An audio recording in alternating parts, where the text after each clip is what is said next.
Hello, everybody, and of course, welcome back to another episode of X Talking Ish with your boy X. And ish. You already know what to do. If you are on Facebook, please make sure you like and share the broadcast. If you are on Facebook and you are on our Facebook page, please make sure you go ahead and like our Facebook page as well. If you are on YouTube, please make sure, of course, you hit that subscribe button on YouTube and also hit that notification bell for shows like this in the future. Ding. Thank you for that, Ish. And as well, if you Yes, are sir. on Twitter, which I am right now, and I'm about to retweet this show for everyone, you can go ahead and check us out on Twitter on Periscope at X Talking Ish. And also check it out on my personal page at X underscore Williams. AT1. All righty, then you already know what you are here for. The preview show of week 13 ish. Season going by very quickly. We already in week 13. By the time you look at it, we'll be in the playoffs. And I know everybody has been waiting for the regular season to hurry up. But let's be real, though, Ish. This has been a very interesting regular season. We haven't seen one of these in a while where everybody is bunched up. You don't really have, especially in the AFC side, you don't really have a clear leader in the AFC side. We'll see the game between, of course, the Patriots and the Bills on Monday Night Football to see what happens in that AFC East division and see who will be number one over there. But overall, the AFC is still at the moment still wide open. Baltimore Ravens lead the conference. The NFC is very top heavy. So it would be interesting to see what happens with the NFC and who comes out of there. But let's go ahead and get right into one of our first games, week 13, the Buccaneers versus Falcons. Now, with this game, let's be real, Ish, and I know you've seen the reports. A lot more reports are coming because of things off of the field with this Buccaneers team than it is on the field. And what I mean by that is, of course, unfortunately, Antonio Brown has been suspended for 3 games due to quote unquote providing a fake medical vaccine card. But Mm-hmm. when more details come out about the situation, the NFL even said themselves that he didn't fake the vaccine card. He was just getting suspended for apparently the process of going about it. And with more and more reports coming out of it, Bruce Arians also told the NFL, hey, if we're going to be investigated for this, I want y'all to investigate the rest of the other 31 teams in the NFL. So it'll be interesting to see if any more news come out of that. I honestly doubt it. But the people, of course, that was in that report besides Antonio Brown was, of course, one of our favorites from Last Chance U, Mr. John Franklin III, of course. And I can't remember the other guy named Ish. I know you can help me out with that one. But it's just an unfortunate and very silly situation that everybody's in right now. It just doesn't sit. I don't know about you. It just doesn't sit right with me. It's kind of But we are not That's in control. interesting. It is, but hey, we are not in control of the NFL. We are not. We do not hand down the punishment. So please do not come on to our show and get mad at us because of what happened with AB. Thank you for that, Lee. He also says Mike Edwards, Bucks backup safety, the other guy that got suspended. So let's talk about this very briefly before we get into the game ish. Saw a lot of people on social media try to compare this Antonio Brown situation compared to, of course, Aaron Rodgers. It's easy, to, of course, to go the race route, but in reality, is the main two differences between these situations that everybody knew Aaron Rodgers wasn't vaccinated, right? Everybody knew that he let everyone know that, hey, I'm not. Now it's the way that he went about it, the protocols is why he got fined and why he got and why not just him but also the Packers organization got fined as well. With this situation, again, two completely different situations. The Antonio Brown situation, it was more of him going through the channels to be able to try to get that. And again, if you are on social media, you'll see a lot of people jokingly about this, but very seriously when COVID first started about providing them with a fake vaccination card so they don't have to get the vaccine.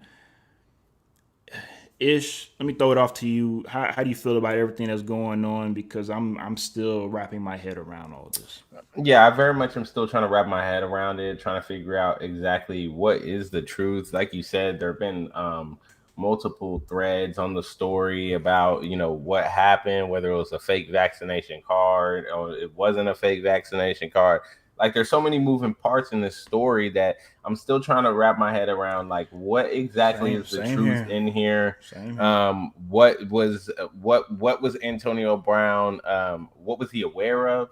You know, because some of this is not necessarily just on the player, right? Some of this is on his camp as well. Your agent holds some responsibility for making sure that you adhere to some of these policies that the league has. Some of the other people in your circle are responsible for it. So there are so many questions that are still left unanswered, and unfortunately, this man has to sit out 3 games, and you know it's just it seems like for something ridiculous, like something that really it should have been handled, it should have been figured out. How did he get to this point? Who knows? With him, we never know. But yeah, I mean, luckily for the Bucks, I don't feel like it's gonna be a big problem for them. Um, I don't know, Ish. I think they need AB during the playoffs. Regular season, really, I don't think you need him to finish off the regular season, but the playoffs, I honestly, and again, you can comment on it and tell me I'm wrong, but the two biggest acquisitions that the Buccaneers got last season is what I think helped propel them to the Super Bowl, and that's Gronk and that's AB. You can say what you want, of course, about Mike Evans and the running game, but AB opens up so much for everyone else. You can't double Mike. You can't double Godwin. You can't double AB. It's just so many mismatches across the board on the offense side of the ball. And then of course you add in Gronk as well. It makes the offense that much more unstoppable. Gronk is of course a little banged up. He's been banged up. He's getting healthier. I think he will be fine going into the postseason. But if you are a Buccaneers fan and you feel like you don't need AB to make a run, I think you're mistaken because AB helps out that much on the offensive side of the ball. I mean, yeah, he does, but again, it's 3 games. He should be okay to come back for playoffs. Except for there are reports that there may be more discussions going on internally about whether or not the Buccaneers are just going to waive him at this point. And that's what I was going to get at too. I'm happy you brought that up, Ish. So yeah, so now it seems like something that should have been taken care of and an afterthought it may actually cost this man his job, and all because he didn't want to pay a chef. Now let's remind everybody, Ish, because we talked about this in the pregame. Antonio Brown career with the Pittsburgh Steelers before he came to, or before he did his carousel around the NFL league with the Raiders and with Tampa Bay. Now my thing is this: AB had a Hall of Fame career before he left Pittsburgh, right? If you look Hmm. at the stats, before he got into the media and got into his trouble, he was looking like a Hall of Fame receiver already. Then all of a sudden, these last 4 years, I don't know about you, Ish, and if you are tuning in, maybe y'all can chime in as well. But AB is playing himself out of the Hall of Fame Oh, he's not gonna get in. conversation, He's not out gonna of the get in. conversation because of just the antics that you have going on outside of football, and now you're becoming a headache to the team, and you're becoming a distraction to the team instead of being an asset, right? Again, let's remind everybody that's watching the show. Last season, the only reason why he even got brought in to Tampa was because of Tom Brady, because of the relationship he has with Tom Brady, not Bruce Arians. Bruce Yep, Arians, to be honest with you, I think he can't stand AB. I agree. I I think he agree. can't I stand don't think he AB, likes him. and as a not just a coach, but as a man, sometimes our pride gets in the way a lot of times. And I think Bruce Arians' pride this season is what's going to hinder the Bucks to going back to back and winning another Lombardi, because sometimes you do have to. Let's be real, Bruce Arians. I love Bruce Arians as a head coach, but this team ain't you. This is Tom Brady's team. Okay, so take a couple of steps back and let Tom Brady lead you to another Super Bowl with the team that he wants to have, and do your job, Bruce Arians, and lighten up the room from time to time and making a couple jokes here and there.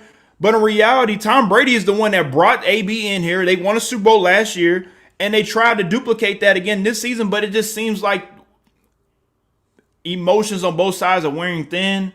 I honestly wouldn't be surprised at all ish if they do let go of AB before the playoff run, and I think that will cause a ripple effect with the Buccaneers going on their playoff run.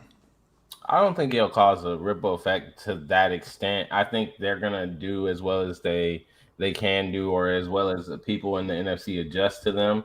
Yeah, I don't know. The only thing I can see is it's a distraction. It's a distraction in the locker room, and we all know if there's one thing that NFL teams can't stand, it's having distractions, off the field distractions, in the locker room. So I think for that reason, he's probably gone. Also, for that reason, he most likely is not going to make it in the Hall of Fame. I think, like you said, he had the numbers early on. It looked like he was, on pace to be a for sure lock, and now it's more of a conversation.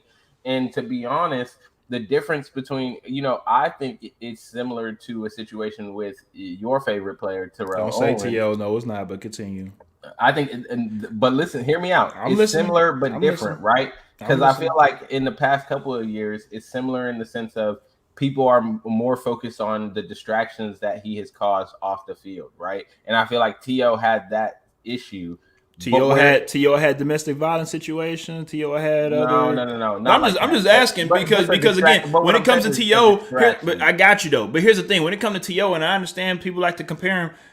All T.O. was doing sit-ups in his driveway. He was working out. All T.O. Why? Because T.O.'s at a press conference. Because T.O.'s at a press conference, he said, "Oh, that's my quarterback. That's a distraction." The negative media T.O. gets is ridiculous to me compared to a guy like your favorite receiver, Chad Ochocinco, that want to headbutt women, that want to do things. That was one incident that he had. I'm just saying. Legitimately say that was the one time that I would say he had an incident that was detrimental to the team or to the organization, right? That was one incident he had. Outside of that, all he did was make the game fun. The negative press that Chad gets is different from the press that T.O. got. T.O. got the negative press because he was doing things on the sideline. He was saying things. He was holding out. There are situations that's to me. Oh wow, holding out to get the money that you deserve. That's crazy. That's to me where it makes it similar to AB, but different because T.O. performed. The problem that AB has, T.O. was doing this stuff and still putting up the numbers, and he played a long time. AB has, for some reason, allowed all his off the field antics to hinder him on the field, and made it a situation where you went to Tampa Bay, where you should be in a good spot where Tom Brady, he begged for you to come on. Begged for you to come, yeah. He looked at you like the next Randy Moss for his end of his career. That's really what it looked like to me. And you're throwing it away. But hey, it is what it is. We'll have to see where this falls. Hopefully he doesn't get cut, but it's looking more likely every day. All right, let's go ahead and move on because we can spend another hour talking about the Buccaneers and what they are not doing correctly. Let's go ahead and move on to a team that's doing everything correctly, and that's the Arizona Cardinals. Of course, leaders of the NFC at the moment. And they go into Soldier Field with getting guys back at the right time. Kyler Murray is supposed to be starting. DeAndre Hopkins is supposed to be playing. I think limited time. I don't think he'll be playing the whole game, but it's great to see. They don't. But it's great to see both of those guys back on the field because, of course, the Cardinals will need them to finish off not just the season but make a run. I'm assuming the Cardinals don't want to have Colt McCoy lead them into the playoffs, but hey, who knows? Colt McCoy been balling, so who knows? Maybe the Cardinals can win a Super Bowl with Colt. But in the meantime, between time, I do like what I see with the Cardinals just finding a way to finding a way to win and to get the job done, even with Kyler Murray not being there. They go into Soldier Field. Unfortunately, at the moment, it looks like Justin Fields will not be starting today. They've already confirmed Andy Dalton. Of course. So at the moment, of course, the little rocket will be playing in Ish. Let's go ahead and keep this one short and sweet. I'm pretty sure nobody really wants to talk about this Yeah, game. nobody cares about this. Let's just move on because everybody knows the Cardinals gonna win this game. No Khalil Mack with the Bears. No Justin Fields.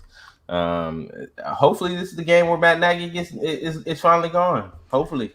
I don't know why you keep thinking they're gonna fire. They ain't firing Nagy, playboy. Bruh, They're gonna they give need Maggie. to They're gonna give Nagy an extension, and he's gonna be there for another at least 3 more years, baby. No, please get him out of there now. Hopefully today. Keep him there forever, Chicago. So I want them to lose by such a large margin. They have no excuse but to fire this man. Like they need to make it.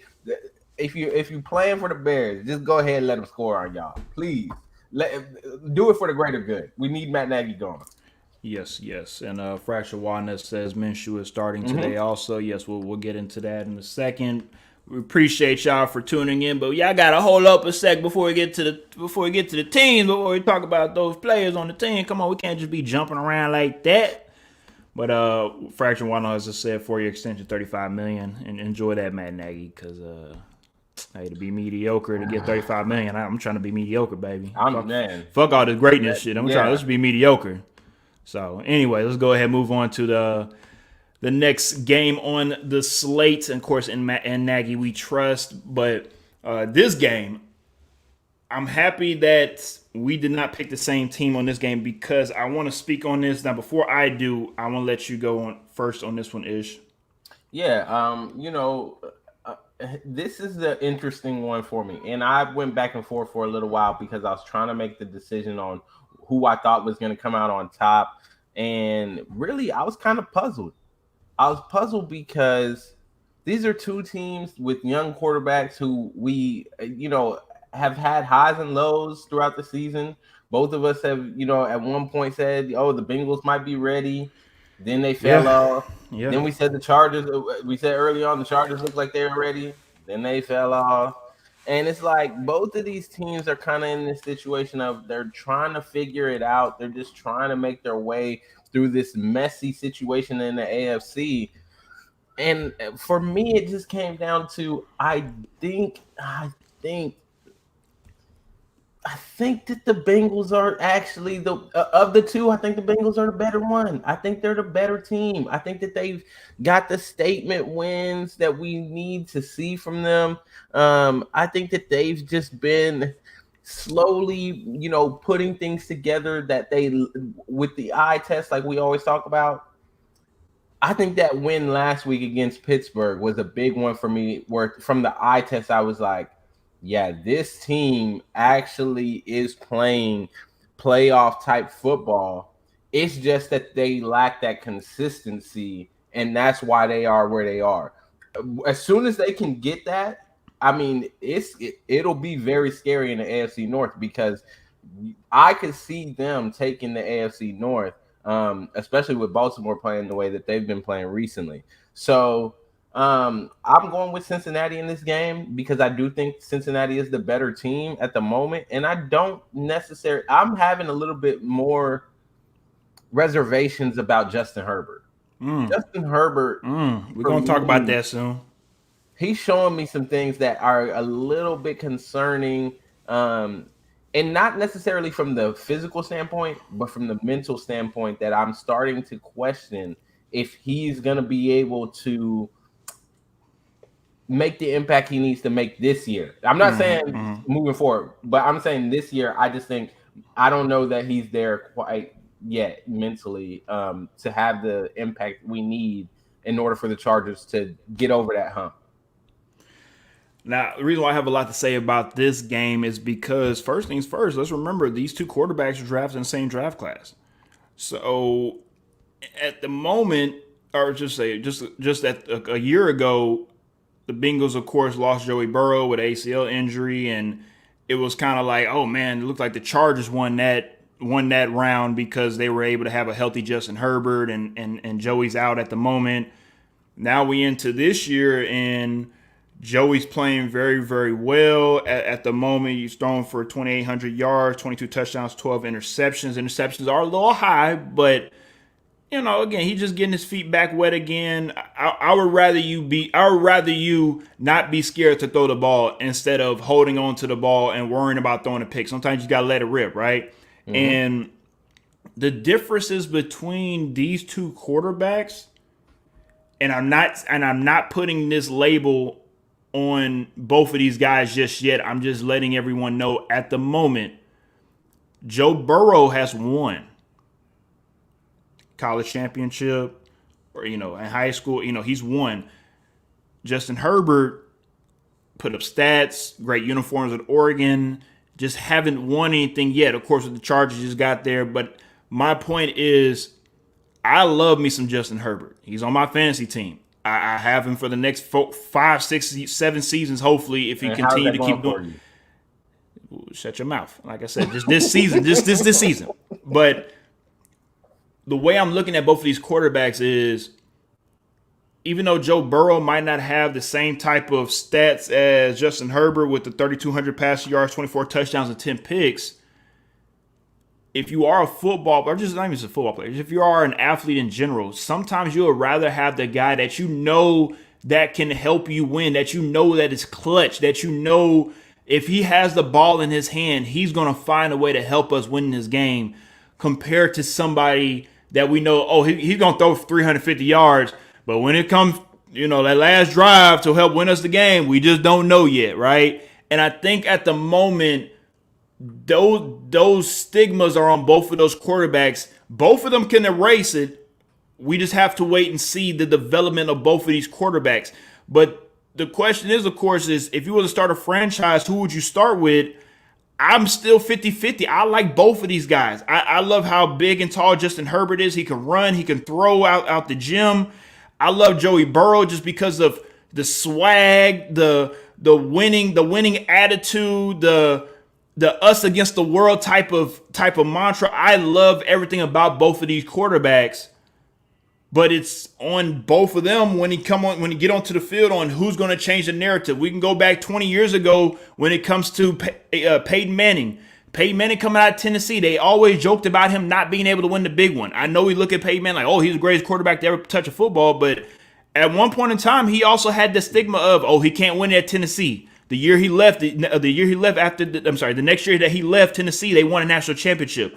It took him forever to win one with the Colts, right? So for both of these guys, let's wait and see what happens, and let's see the development. But at the moment, I love both of these guys, and I want to bring up this quick little stat. Each of the last 5 meetings between both of these two teams have been decided by one possession. Yep. So it could be a very close game. Both teams are right there in the AFC rankings when it comes to figuring out who's going to be that 5th, 6th, or 7th team in the AFC. So this game is very, very crucial. I'm excited to watch this game. I don't know about you, Ish, but I'm definitely excited to watch this game. Let's check out this quick comment on YouTube from Kidder96. It says Stacey Dales of NFL Network shares her first name with Stacey J. Ashworth. I don't know exactly what that has to do with anything, but I appreciate the random info. Maybe one day I can use that for one of my football talks. And also, Fracture Wanda asked us, and I'm going to throw this to you as well, is Herbert as good as we thought? And then also he asked, would Burrow be where he is if the Bengals didn't draft Chase? I do think Herbert is as good as we thought. I think that he is we got to remember, he's just in his second season. And I think he's in his second season. He's on a team that is trying to first-year head coach. They're trying to find their way. They're trying to, get where they want to be. This isn't the Anthony Lynn Chargers no more, right? Yeah. It's not the Anthony Lynn Chargers anymore. So I think that he is. You just got to give him. He needs time. That's one thing that I keep saying about young quarterbacks. We don't give them time at all. At all. I mean, throw them in there. Expect to be great within 2 years. We use short, like just 1-2 seasons, and we're like, oh nope. All right, next guy. Let's get the next guy in there. And I think I think that that he is. I think Herbert is, and then Burrow. I think he has a connection with T. Higgins as well. But I do think that Chase has made a world of difference, adding another star on the outside. I think that by adding Chase, what they were able to do with that offense is to give themselves another weapon that made it more difficult to just box them in. Go ahead. Sorry to cut you off though, Ish. And I know it's easy to say, oh, has Chase helped out Burrow. The quarterback's best friend is a beautiful running game. And let's not forget about Joe Mixon. Let's not forget about Joe Mixon. Joe Mixon is not a bum. Joe Mixon played at Oklahoma. Let's remind people, Joe Mixon is a hell of a running back, and Joe Mixon at the moment has almost 1,000 yards and 11 touchdowns. Yeah. So it's everyone. It's not just Chase, because at the moment Chase has 8 touchdowns on the season. Next season he can have 4, and maybe their offense be even better, right? And what I'm stating at is stats don't tell the whole story. And that's one thing I try to say on this show all the time. We can use stats. I have no problems with stats, but stats do not tell the story all the time. And because of how collectively of a team that this offense, we saw it just last week against the Steelers, put up 41, right? You had Joe Mixon out here flexing on the Steelers saying, hey, you can't stop us. So it's not just the connection. It's easy to say it's the connection between Burrow and Chase, which it is. It's a great connection, but it's also the beautiful running game at the moment. And also they need to get another running back to have that then once they have that two-headed monster, the Bengals will be for real. And before we move on to the next topic, I would just say the reason why I did pick the Chargers is because if we've seen over the last 3, 4, 5 weeks of the NFL season, the NFL has been unpredictable. Yeah. And even though the Bengals are a favorite, we talked about this as well on the show, Ish. For some reason, the Bengals do not know how to play when they are the favorite, but when they are the underdog, they play well. And that's what I look at with the Chargers. They're not in the spotlight right now, so I would not expect them at all to come in, win this game, and let people know that we're still here to contend for an AFC title game. All right, let's go ahead and move on to the Vikings and Lions. Let's be real, it's not really the sexy matchup, but I think this is a very great matchup for the Vikings-ish, because this is a game for them to get right. You get an opportunity to get back to 500 if you win this game, and it gives you an opportunity for your team to build back that mojo. You'll be 500, and you'll be going into the rest of the season playing against divisional opponents, and maybe get an opportunity to slide into that NFC playoff race and crash the party per se. Can we move on? That's how you feel, really? I'm not talking about the Lions. The Lions are terrible. I don't want to talk about them. Kirk Cousins. But you want to skip out on my boy Captain America though. But let me just say this. I'm listening. Let me address him.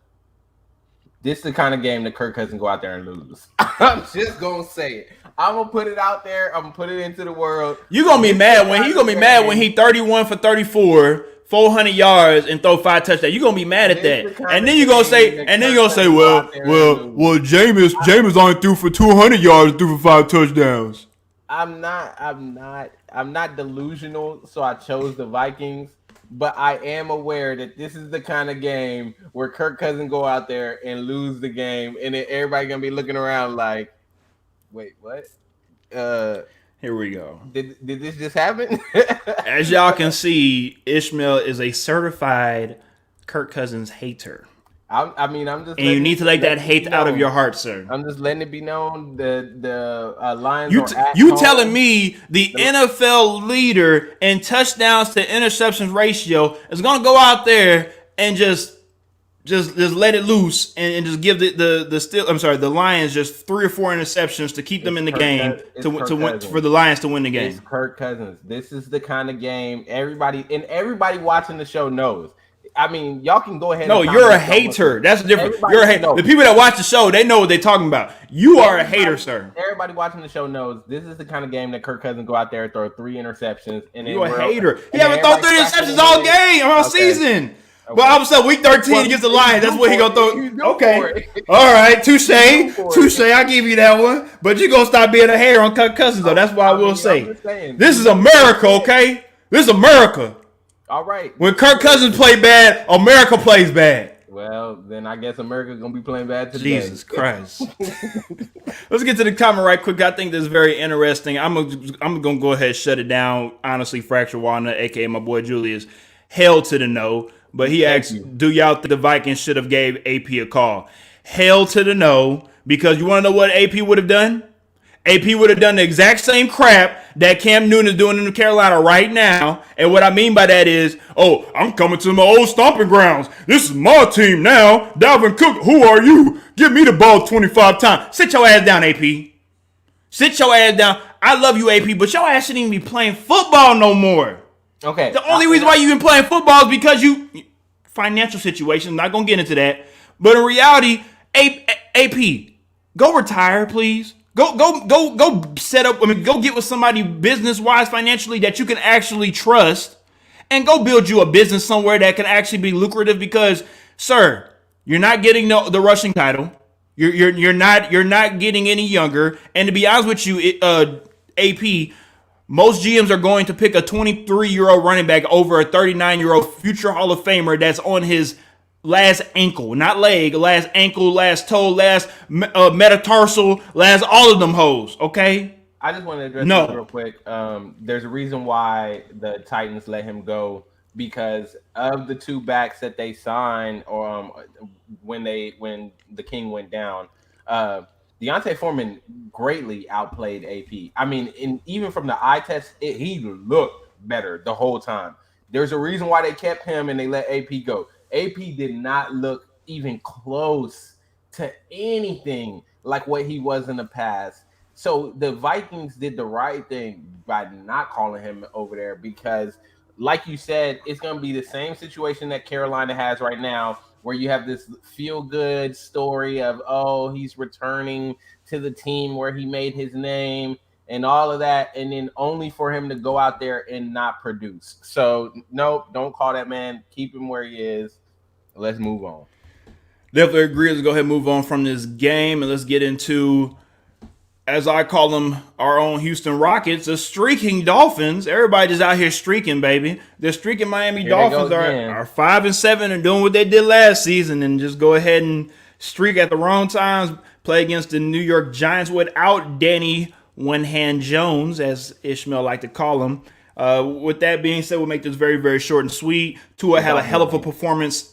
He did. They are. But the Tua had a hell of a performance last week, going 27 for 31, and I was not expecting that at all against the Carolina Panthers, for him to do that against a very, very good secondary that's led by Stephon Gilmore. But for him doing what he did, I definitely feel that there's some great confidence for him moving forward. My thing, like you talked about in the previous segment when it comes to certain teams or players, it's the consistency.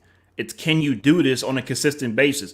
Tua shows flashes of greatness, or also maybe even franchise quarterback type of greatness, and then you go out there and you throw out you have a stinker from time to time. It's like, what the hell are you doing? So if Tua can continue this, I will shut my mouth about left-handed quarterbacks for a little bit until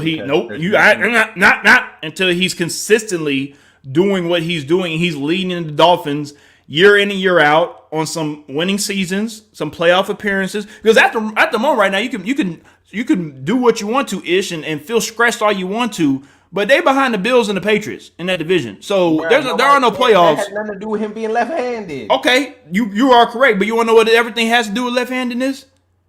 Is your ass going to actually throw the ball consistently at a good enough rate to make sure that these wide receivers are able to catch the ball and get some yak yards? That's all I care about. Okay, so we know what's going to happen with this game for the most part, unless something crazy happens where Mike Glennon just comes out and just go out here and slang that thing, and he got to be Mr. Slang that thing on Tuesday and shit. We expect the Dolphins to take care of business. Let's go ahead and move on to this other crappy game. This Ish. I don't even know really what to say on this one. This is one of those games where it might cost about $5.50 to be able to go and even watch this game. But to be honest with you, I wouldn't be surprised if you. I'm serious, but you might expect a better game than you would expect, because like our boy Fracture Warner talked about. Of course, I'm gonna bring this up right quick. He said, of course, Minshew is starting today. The end of Jalen Hurts in Philly. Here you go. Here we go. Here we go with that. The end of Jalen Hurts in Philly. Well, this is the reason why, of course, the Eagles brought in Gardner Minshew earlier in the season, just in case they did need a backup. And I don't know if anybody saw Gardner Minshew earlier today, but he came in the building rocking his Top Gun leather jacket. So you know what that means. He about to Tom Cruise that mug, and he about to go out there and sling it. Gardner Minshew ain't got nothing to lose. I think Gardner Minshew also knows well too. Like, hey, it's probably I'm not gonna be in the NFL that much longer. So let me just go out here and just do what I do, and whatever comes with it He's comes. Not gonna be in the NFL much longer, bruh. As a backup, maybe. I'm talking about as a starter. I apologize. He's taking the Eagles starting job pretty soon. That's why they brought him in there. Mr. Minshew, I'm already gonna put it out there in the universe today. I'm gonna let everybody be known. He is on Mr. Slang That Thing watch. Okay, Mr. Slang That Thing watch is. We are watching. Ish about to be upset on Tuesday when we do this recap show because we are watching. You are Gardner Minshew against you and Fracture Walnut. Y'all got to stop with the trolling because he's on Mr. Slang That Thing watch. Please, everybody, pay attention to Gardner Minshew out there. Like I said, the end of Jalen Hurts in Philly has begun. It reminds me of the RG3 Kirk Cousins situation. It doesn't at all. It doesn't at all. They brought this guy in for this very reason. They want Gardner to play well, and Jalen is gonna sit down. All right. They're coming off a game that they lost where they should have won the game. And you're only going to have Gardner go out there and ball out to where people are going to be like, yeah, he should play. So you think, not this season, but you think next season Gardner Minshew will be the starter for the Philadelphia Eagles? It's possible. I think there are a number of factors that play into this, right? Number one is where do they fall in the draft?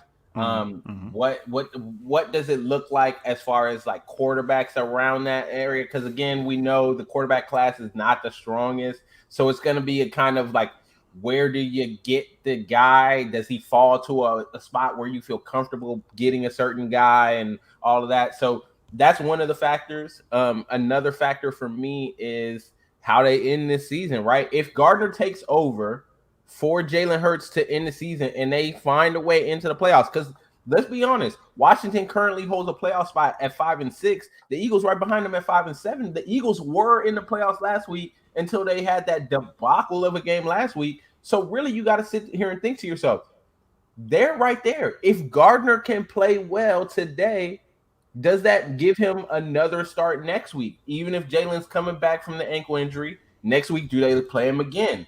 And I mean, these are things that really in Philly you're going to have to think about because you're playing for a playoff spot still, even though that's ridiculous because, of course, the NFC is always ridiculous in the sense that for some reason they get these teams that are under 500 sneaking their way into the playoffs. It seems like it's every year, too. Every year for some reason.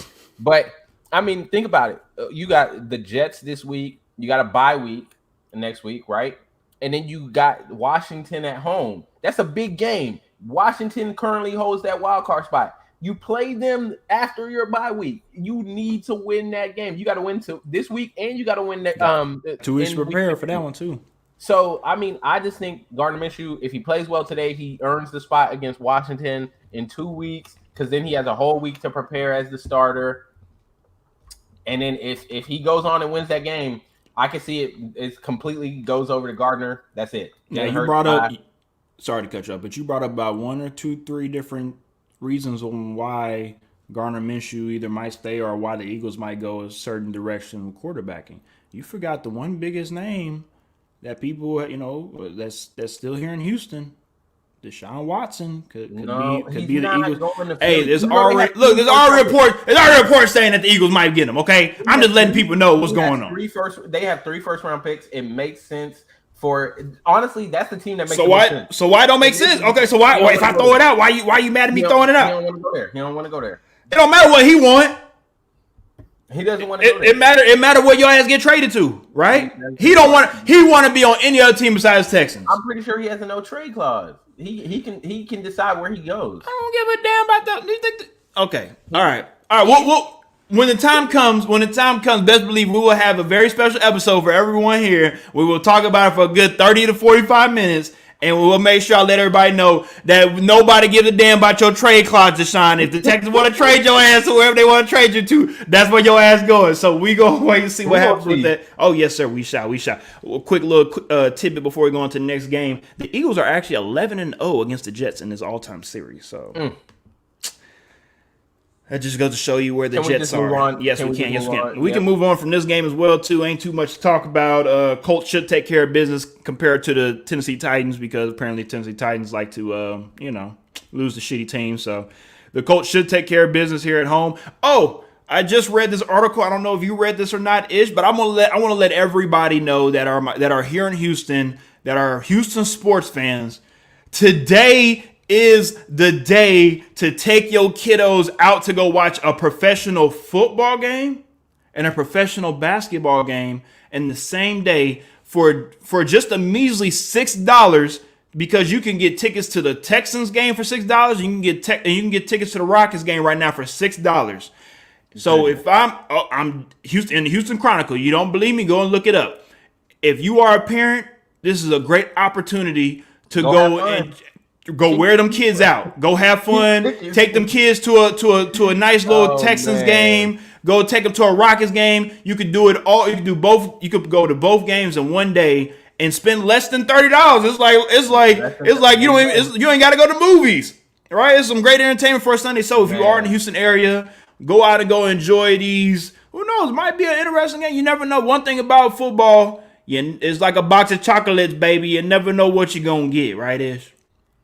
Yeah, well, we know what we're going to get in this one. Hey, we should know, but we'll see. All right, watch football team and Raiders. We just talked about them when it comes to them holding on to that 7th playoff spot. We have the Raiders, of course, still trying to hold on to their play.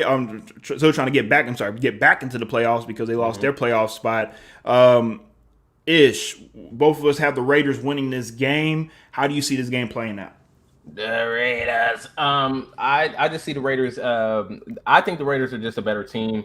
They're more consistent, and that's crazy for me to say that the Raiders are more consistent than anyone because they're like the least consistent organization in the entire league. But I think that they are this year. They have been more consistent. They have a really good offense. That offense is still top notch, even though I gave Derek Carr a hard time at the beginning of the season, and I was saying, he only had the stats because he was playing a bunch of overtime games.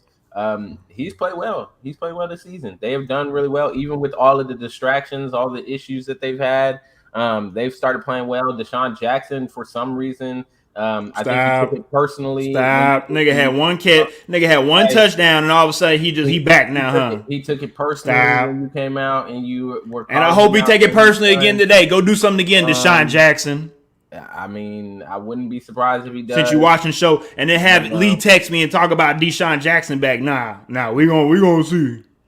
I mean, we're gonna see. The matchup really is though this Washington defense versus this Vegas offense. Sir. If Washington is able to keep the scoring down, I think Washington can find a way to win the game. But if they are unable to stop this Vegas offense, they will not be able to win a shootout with them. Like they aren't. If we're scoring over 17 points, I'll say if we're scoring over 17 points, I just don't see Washington hanging in with them. And I think that's the problem, that they're not going to be able to hold them under 17 today. 1,000% agreed.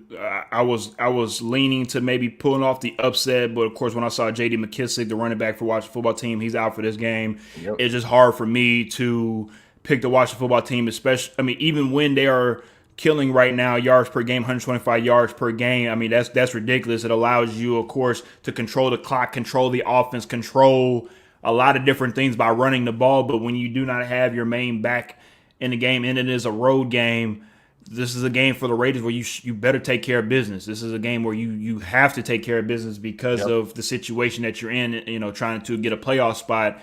And luckily for the Washington football team, if you do lose, you still have an opportunity to still make playoffs. So I just look at it as a game for the Raiders. This is more of a must-win for them than it is to watch the football team, and also just due to injuries. All right, let's go ahead and move on to another game. Now, before I throw it off to you, Ish, let's be real. It's really easy for any and everybody to look at this game and say, oh, this is an easy game for the Rams, right? The Rams got this. But let's remind everybody, both of these teams are coming off of 3 losses in a row now. And especially a team like the Rams, where a lot of people expected them to be in the Super Bowl or at least maybe NFC Conference Championship game with just the talent that they had. And this is the start of the season before they even got Von Miller and OBJ. Now they are kind of in a free-for-all to where this is a game they should win. But let's remind everybody, about 4 weeks ago, the Jacksonville Jaguars upset the Buffalo Bills at home and held them to only 6 points. You're making that face like I'm talking crazy, but I'm just speaking facts right now. Do I expect the Jacksonville Jaguars to beat the Rams? No, I expect the Rams to have this be a game for them to get back right, show us y'all are supposed to be this high-powered offense of a Rams team that we expect y'all to be. Defense, show up. Show us y'all are this top-notch defense that y'all expect us to claim y'all as, and get it back right. If the Rams struggle in this game, I don't know about you, but I'm looking at the Rams sideways going into the postseason because let's be real, the last 3 or 4 years, they haven't proven anything in the postseason yet. Yes, they get there, they have talent, but they haven't been able to put the pieces together yet. And if they find a way to lose this game, I'm worried. I'm looking at you sideways right now. Okay? I'm looking at you sideways. I'm looking at me too. What are you talking about? Last time I checked, this game is not in London. This game is still in the United States of America, and for that very reason, they don't have a chance. Jacksonville versus the Bills was in Jacksonville, but continue, sir. The Jaguars not gonna win this game, man. They're not winning. James Robinson is hobbled. He's got not only I think I read not only an ankle injury, he's got a hip injury too. The man barely going to be able to run the ball. That bodes very unfavorably for Trevor Lawrence because that's the only time they actually have a chance. When he's running the ball and doing things for them, they actually can kind of stay in the games and, control a little bit of the clock. But with him being hobbled, he's going to go. They're saying that he's going to give it a go, but he's been hobbled for the past couple of weeks. He's starting to feel a little bit better, but let's be honest. If you've got any sort of nagging injury in the NFL, going out there and playing, especially at a position like running back, that does not bode well for you and your team. It's not easy at all. Not at all. So yeah, man, they don't have a shot. Stop this nonsense of trying to make a storyline. The Rams are gonna go out there and clean these boys up. And if they don't, if by some magical alternate universe, I'm here. What you ends up happening in London, London ends up winning. What you gonna do? You gonna apologize? You gonna apologize to me? I'm not gonna apologize to you. Oh, okay. I'm just gonna have to go out there and reevaluate Sean McVay and the Rams. Matt Stafford, it might be over after 1 year. And I'm gonna have to give props. You giving up on Stafford already? I'm gonna have to give props. Right. They've lost 3 in a row. This was supposed to be a Super Bowl team. That was supposed to be a Super Bowl move. I mean, I literally just said that. Lose to the London Jaguars, bruh. You really got to start questioning. Maybe we make that trade for Jimmy Garoppolo. I mean, I'm just throwing something out there that's available. Maybe we make that trade for Jimmy Garoppolo. No. Maybe we make that trade with Houston. I know Houston won a bunch of first-round picks, but if I'm giving Matt Stafford, the Rams ain't got picks. but if I'm giving Matt Stafford for Deshaun Watson, do you soften your stance a little bit? Oh, okay, but let's remind everybody the 3 losses that they have over the last 3 weeks are against at least 2 out of the 3 are against playoff teams, Tennessee and Green Bay, and the other team that they lost to was against their was a division rival with the 49ers. To where they might, who are surging at the moment, and they are, but also as well too. I'm not gonna hold them too much on that game because again, it was OBJ's first game. It looked right. Bad, bro. It was. I know. You're correct. But that's why I'm saying this game is a get right game for them. They have to get and like I said with OBJ, they have to find a way to incorporate OBJ in their offense because if OBJ is just out there looking like a guy that's just on a team, this team is not going to win. I'm not saying he has to replace Robert Woods. You have to be Odell Beckham Jr., the reason why they brought your ass in here, and do what you do, and the rest of the team will be fine. But it just seems like because of the loss of Robert Woods, because of what's going on offense, they're a little fluctuating, a little not together. But I feel like they will be fine today.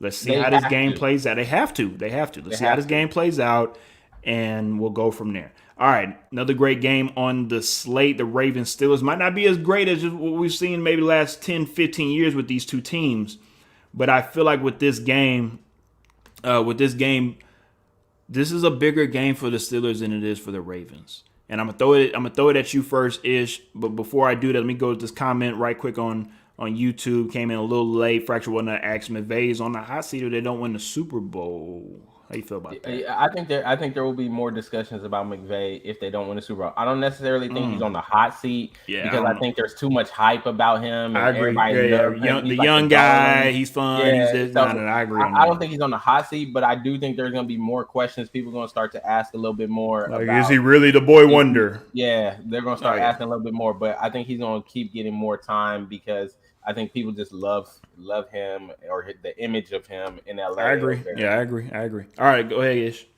Yeah, Ravens. I think the Ravens got to win this game. I think the Ravens got to win. Oh, this really? Game. Oh yeah, I think the Ravens got to win this game. Only from the standpoint of you currently leading in the AFC. We've talked about it all year. How no team has made it seem like they want to win.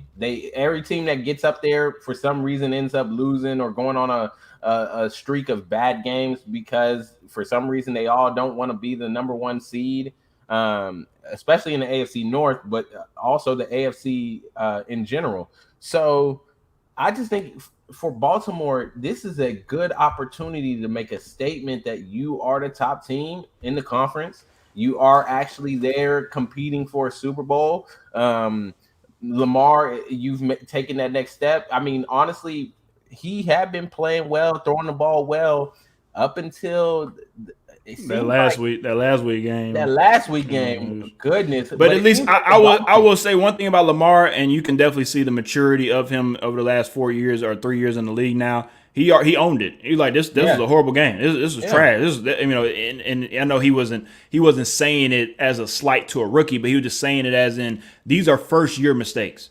I've been in the league too long. I want an MVP to make these mistakes, especially in the same game.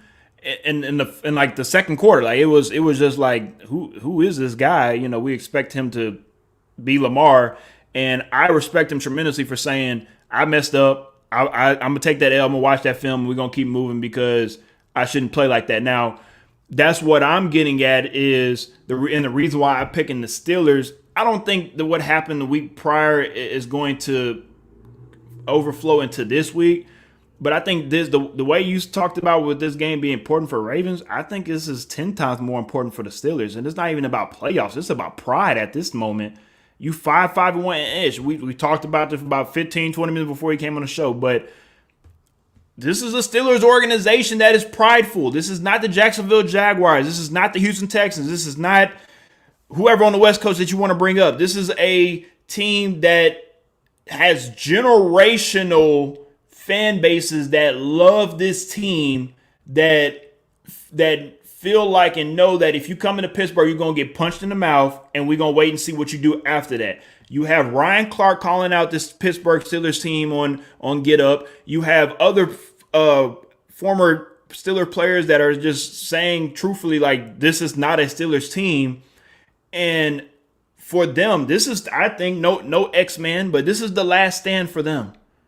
This is literally the last stand for them to seriously step up today, or the season is over with. I know it is technically already kind of over with for them.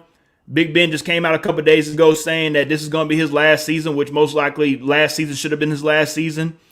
But you play the Ravens today. You play the Steelers next week. The Titans after that. The Chiefs, the Browns, and the Ravens. You don't win this game. I mean, I don't. The schedule doesn't get any much easier for you. So if you want to play renegade at the end of the third quarter, if you want to pick them Steeler nuts up, this is the time to do it. And we have to, of course, wait and see what happens in that game. But the only way the Steelers are going to win that game is they got to turn the ball over and make Lamar uncomfortable let me as a quarterback. let me address Fracture Walnut's comment real quick because Yes. I was about to bring that up as well. I've seen this a lot, and I've seen a lot of people talking about it. The problem you have, Fracture Walnut, It's and too why late. they haven't benched. No. That's I'm not even the listening. situation. I'm listening. The problem you have and why they haven't benched Big Ben. I think everybody at this point knows Mason Rudolph isn't the heir apparent, right? Everybody knows he's a backup. He's a good, solid backup in the league. He's not the heir apparent. The guy you brought in that was supposed to be the heir apparent. The guy you brought in because Mike Tomlin gave him another opportunity. Dwayne Haskins was never supposed to be the heir apparent, but continue, sir. Huh? Dwayne Haskins was never brought in to be the heir apparent. You're making up storylines, sir. You're making up storylines. It's the reason why they drafted Mason Rudolph. They drafted Mason Rudolph. They brought in Dwayne Haskins as a little risk, big reward. But continue. Of course you can. How many years has Mason Rudolph been in Pittsburgh? At least 4. He's been there 3 years. 3, okay, my bad. 3 years. Third year. This is third year. At this point, we know in the organization he's not the guy. Because if he was the guy, they would have already made the move. But can I say something though about the Steelers organization? They are okay with having quarterbacks that are not that great. They've done this throughout before Big Ben. And let's remind everybody, Big Ben was not that guy coming out of college. He played at Miami of Ohio. He was good. He was good, but a lot of people looked at him like, why do you want this big guy that can't move around the pocket? But he was in the top 3 quarterback conversation. Eli, Phillip Rivers, Big Ben. That year, I mean, he was in the conversation top 3. Everybody knew he was going to be one of the guys. So I don't think he was as bad as you're making him seem. I think they thought he was the guy. And I think with Mason Rudolph, they did have early on, I think they thought maybe Mason Rudolph could be the guy. But I think of the past couple of years, they've kind of been like, I don't know. They're kind of back and forth. They keep bringing up these other guys in. But I do for a fact believe Dwayne Haskins was brought in because they thought maybe if we get him in the right environment, this Steeler environment, Mike Tomlin takes him under the wing, maybe he's going to, we can bring that potential out of him that they couldn't in Washington because Washington is so dysfunctional, right? And then you had, let me just, this is the thing for me, right?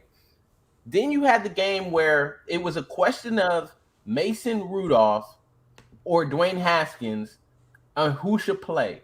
And Dwayne Haskins went out there and did the unthinkable. He went out there, he was throwing the ball around like it was a pee-wee game, acting a fool. So much so that the coaches were like, what? Who is this guy? And that is why Big Ben is going to continue to play. Because now you got Dwayne Haskins over there being a damn boo-boo the fool. Strip Club Haskins has returned, okay? He's probably going to the strip club and we just don't have him on video anymore. He's smart enough not to record videos, but Strip Club Haskins has returned. He doesn't want to start in the NFL. That man just want to collect checks, okay? He's happy to be the third string guy, not dressing on Sunday, collecting his check. At the end of the day, let me cut you off. At the end of the day, if Nathan Peterman can be on an NFL roster, I have nothing but faith for Dwayne Haskins to Strip Club Haskins gonna be on the roster. He'll be fine. He'll be fine. And like Fracture Walnut says, Pitt fans were happy with Maddox and expecting nothing from Ben. That's my point. That's my point, Fracture, and that's why Fracture Walnut getting what I'm saying. Pittsburgh, after Terry Bradshaw in that era, they never had a quarterback there. They were like, yeah, we had that guy. The Steelers fan base were lucky to have Big Ben for the last 15 plus years. So it's time to move on. It's unfortunate. It's the end of an era, but it is time to move on. And I think the Steelers will be fine with the direction that they go. Even if it's not Dwayne Haskins, I think they'll be fine, and we just have to, wait and see what happens, what the organization does. All I'm saying is this season, they're not going to sit Big Ben because they don't have a guy behind him that they have investments in. Like, Mason Rudolph, not the guy. Dwayne Haskins is a fool, so we're not going to sit Big Ben. And I got you on that. I'm not saying you're wrong. My point is that they're not benching him is because, mainly more than anything, is because of how much Ben means to the Steelers and what he's brought. You can say no, you want to. It's just the truth. No, it's just the truth. If they had somebody behind him that had some promise, they would have benched that man because he's costing them a playoff chance right now doing what he's doing. It'll be different. It'll be different if this was the better scenario you should have brought up was Kurt Warner and Eli Manning when they were in New York. That was the better situation you really should have brought up because, like you said, right now they don't have nobody up under him to take that baton from him. Kurt Warner was a Super Bowl, not just winner, but went to Super Bowl twice, and it was just that time to pass the baton to Eli, and we saw what happened with the Giants. I agree. I agree with what you're saying when it comes to maybe it's not Mason Rudolph, maybe it's not Dwayne Haskins. That's fine, but maybe a rookie, maybe somebody, Deshaun Watson. I know you get tired of hearing Deshaun Watson getting thrown at every team name, but I'm just saying. I know he's going to every team in there. He going to every team. You feel me? Everybody on the East Coast is where you're going to. But what if Deshaun Watson came in here and really changed everything? So it's going to be interesting. I think that would be it'd be a great fit. I would love that fit. I would love it too. I would love it too. I would be a Steelers fan. I'd be a Steelers fan too. So I don't think it's going to happen. But because Deshaun does the right things, he's a leader. You don't have to worry about him. Besides off the field stuff, we'll see what happens with all that stuff. But that's another story for another day. Let's go ahead and finish up the last two games so we can let people, of course, finish up with their morning before these football games come on today. 49ers and Seahawks, of course. It's not much to say, unfortunately. Let's be real. The Seahawks are pretty much imploding right in front of our eyes. If you're not paying attention to what's going on with the Seahawks, so you're not paying attention to what's going on with the Seahawks, it looks like the Seahawks on their last run the same way the Steelers are. And Pete Carroll might not be there next year. Russell Wilson might not be there next year. And we'll see what happens with the rest of the team because it just seems like everybody knows at the beginning – the beginning of the end. Yeah. The beginning of the end probably happened a year or two ago, and this is just what it is. It is what it is. And Russ tried to, of course, come back after his finger injury and try to put the Seahawks in position, but the division is just too hard. Their team is just not what it used to be, and it's over for them this year. It's over for them. It's unfortunate to see a great organization and group of guys with that era what we talked about with Big Ben or whoever it is. It's time for a new era. We moving along in the NFL. It does suck, but I'm excited more than anything to see where Russ Wilson ends up. Maybe Pittsburgh, right? Maybe Pittsburgh. Maybe New York. Maybe the New Orleans Saints. I would love to honestly see him in New Orleans. I would love to see him in New Orleans. Okay, I would love to see him. I would love to see him with Sean Payton. I would love to see him in that offense. But it'd be interesting to see what happens with the Seahawks after they, of course, let all their players go with what they want to go. Anything you want to say on this 49 Seahawks matchup, though? Really, one thing I want to say, not so much about the matchup today because I expect 49ers to do what they need to do. If people do remember, I did select the 49ers to go to the Super Bowl. And you I was did. Sitting there thinking, early in the season, I was looking like Boo Boo the Fool. I was looking like, oh man, what is wrong with you? But the past three games, the Steelers are turning it on at the right. The 49ers turning it on at the right time. They're starting to be that team that we thought they were going to be at the beginning of the season. I could see this team making a really strong push into the playoffs. This is the kind of team you don't want to play, like as a wild card, because they're the kind of team that they have the talent, they have the makeup. It's just, can they do what they're supposed to do? Because that's honestly what's been their problem. They just come out and who knows, one of those guys. My biggest concern right now is Deebo Samuel being out for this game and next game. Next week they play against the Bengals. I think that's a good measuring stick for both of those teams, especially depending on how the Bengals play against the Chargers this week. So it'll be interesting to see what happens next week. Of course, unfortunately, Deebo might not be there, but the rest of the schedule is pretty favorable. You play the Falcons, the Titans, the Texans, and you finish off with the Rams. Yep. So it's all on the 49ers control your own destiny. So you're already in. Just keep winning. Yeah, but with the Niners, they have to, of course, make sure that they are healthy, just like anybody else, of course, going to playoffs. If the Niners are healthy going to playoffs, like you said, it should be interesting to see who they play against. And it's all about matchups in the playoffs, all about matchups and Deebo, that Jimmy Garoppolo to Deebo connection across the middle is something deadly, and people still have not been able to stop it yet. So this Broncos-Chiefs matchup on Sunday Night Football, we ended up with this one today. Let's be real. We know Ish, of course, is going with his Chiefs today. Hey, don't say that. I mean, it's just, it just is what it is. I pick other teams. You do, but you pick the Chiefs a lot. No, but jokingly, but seriously though, Like we tell everybody all the time, and I tell y'all every Sunday, we do not look at each other's picks until 30 minutes before we go on the show. And I knew, of course, Ish would pick the Chiefs, but I wanted to pick the Chiefs, but I just felt like over these last 3 or 4 weeks, the NFL season has been very, very crazy. And that's why I did pick a couple of upsets today because I'm expecting a couple of upsets. And I'm just still fascinated with the Broncos defense, though, how they played against the Dallas Cowboys and the way that they were able to pretty much neutralize Dak in that passing offense. And for some reason, the Broncos, it's another team we talked about, Ish, where, one teams like to play great and then all of a sudden they like to fall off. Broncos are at the moment 6-5.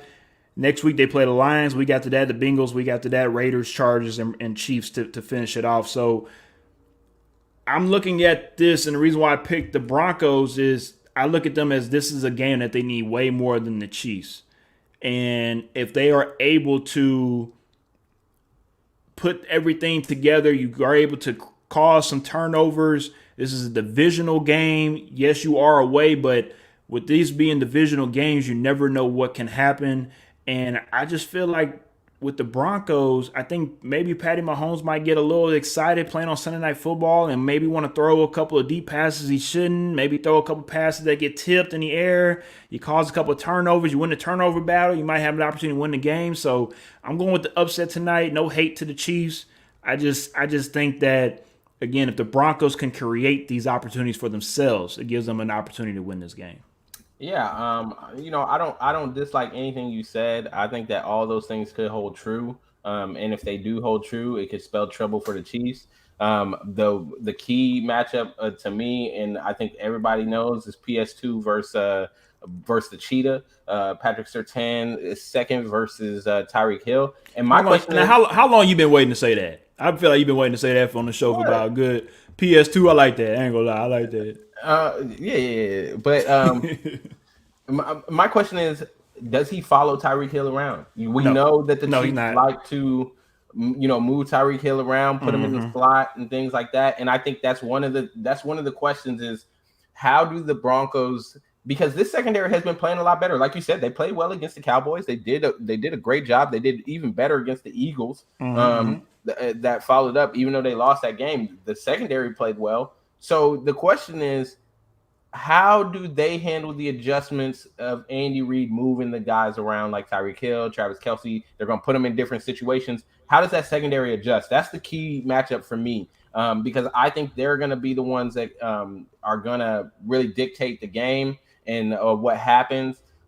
And I mean, I think that ultimately the Chiefs have kind of figured out, just take it one play at a time. Don't do this nonsense of throwing into double coverage when they got the 2 high shell or the 4 high shell. Don't just throw a deep ball up just for the sake of throwing a deep ball up. I think that they have actually started to settle into, hey, if we play our game and just kind of move the ball down the field, we can't be stopped, right? That people just can't adjust to all of our adjustments. I think that, to me, they're like the air raid version of the triple option, right? Okay. Like they got to look for everything. They got to look for everything you show them. But the problem is the execution, right? Like the triple option, I feel like the triple option is an offense that you see these you see the Naval Academy, military academy still running, and Georgia Tech. Really good at it. They're really good at it. The problem is most of the time their execution is what hurts them rather than the opponent actually knowing how to stop it, because you got adjustments for everything. And I feel like the Chiefs are kind of like that in the air raid. They got these adjustments for everything you show them, but their execution has been this year what has really killed them. Like you said, Patrick Mahomes throwing into double coverage, balls getting tipped and people intercepting. So that's what I'm looking at. I do think the Broncos could win this game. As much as you say you knew I was going to pick the Chiefs, I did think about it because I am a little concerned about that secondary. But I ultimately think the difference is going to be, I don't know that they can get the pressure from the front seven that we are traditionally used to the Broncos getting. And that's where the Chiefs are going to be able to make plays, because the way you stop the Chiefs is getting pressure with your front seven and not necessarily having to blitz in order to create that pressure. And I don't know that the Broncos are going to be able to do that enough to cause the problems that you need to cause. So that's why I got the Chiefs. But yeah, it's gonna be a good game. I'm excited. I'm happy they moved it to Sunday night because we need a good Sunday night game. We don't need garbage out here. And the Monday night game is also a great game to watch as well this week. So of course we'll get to that tomorrow, of course. But I'm happy that you brought all that up. Yes, this was a game, of course, that got flexed from 2 weeks ago.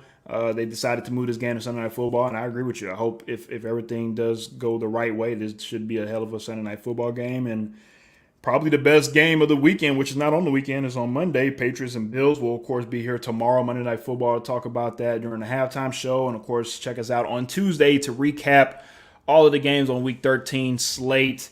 But for the most part, I hope y'all enjoy y'all Sunday football. I think it'll be a very interesting day than what we have on the slate. I know some of these games might look ugly, but you'll be surprised. Every Sunday, the NFL surprises us, right, Ish? Yeah, like Kirk Cousins throwing a couple interceptions and losing to the Lions. Oh, Lord, here we go. A little hate in your heart. Get that hate out your heart, boy. All right, y'all have a good one. We'll see y'all on Monday for our halftime show of Monday Night Football.